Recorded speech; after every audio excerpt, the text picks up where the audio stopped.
नागपंचमी. नागपंचमीच्या दिवशी महादेवांसोबत नागदेवतेची देखील पूजा करावी. महादेव आणि नागदेवतेची प्रार्थना करावी.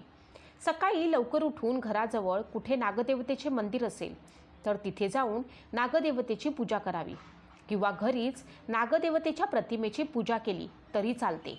नागदेवतेला दूध अर्पण करावं. अशी मान्यता आहे की नागदेवतेची पूजा केल्यानं नागदेवतेचा आशीर्वाद सदैव तुमच्यासोबत राहतो.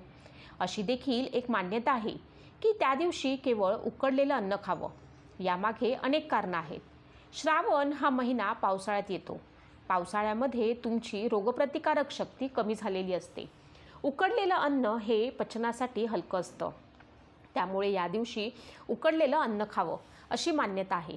या सणासोबत आणखी एक प्रथा जोडली गेलेली आहे. ती म्हणजे या दिवशी झोके बांधले जातात.